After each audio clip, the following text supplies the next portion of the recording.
Does kata work? So, if you take into consideration that kata is shadow boxing, then yeah, it can do for its purposes as long as it's got the correct application. So again, I would suggest look up the work of Ian Abernethy for Bunkai, which is the application of kata. When it is taught incorrectly, it will not work. That is the same with anything in the world. When you know what it is you're supposed to be doing, so in the middle of all your kata stuff, stop and say, where's the other guy in consideration to me? If I'm here doing this, where is he now? What is this supposed to be hitting? The fact that you can have 3 or 4 different schools that teach a kata completely differently. It's like, yeah, but I'm still going, boom. How can there be so many interpretations of that? Hikatai, which is the whole thing, great example. There's still people who say, oh, that's a power generation. By pulling my left arm back, it adds more power to throwing my right arm forward. No, it fucking doesn't, you idiot. It's a tactical thing. My left arm is coming out to grab hold of you, to your wrist, to pull you so you come forward.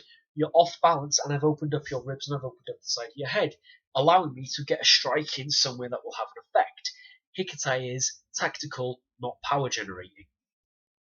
So, as long as it's taught correctly and you're training it for what it's actually used for, then it can be very helpful. Bashruten, who is let me get this right now, he's a 5th dan in Kyokushinkai Karate and a 2nd dan in Shinkai, I think it is, Karate, as well as having a 2nd dan in Taekwondo. He says he's big on katas because it's a breathing technique. If you use it to help your breathing, so you can throw 50 different shots and have the 50th thing you throw be just as hard as the first one you threw, because you're practicing correct breathing.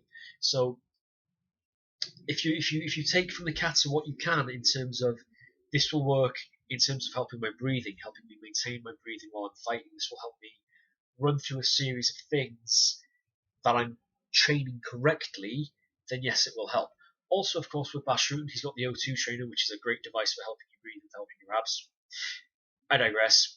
Kata can work if it's applied correctly and if it's trained properly, the exact same as anything else. If you remember a few years ago when Conor McGregor had a boxing match with Floyd Mayweather Jr., McGregor did a Hickson Gracie warm-up where he sort of went loose with his arms. It's just an old Hickson Gracie warm-up technique to get the arms moving and get the blood flowing. Because people didn't know what they were looking at, they misrepresented that and said, oh my god, is that how he thinks you punch?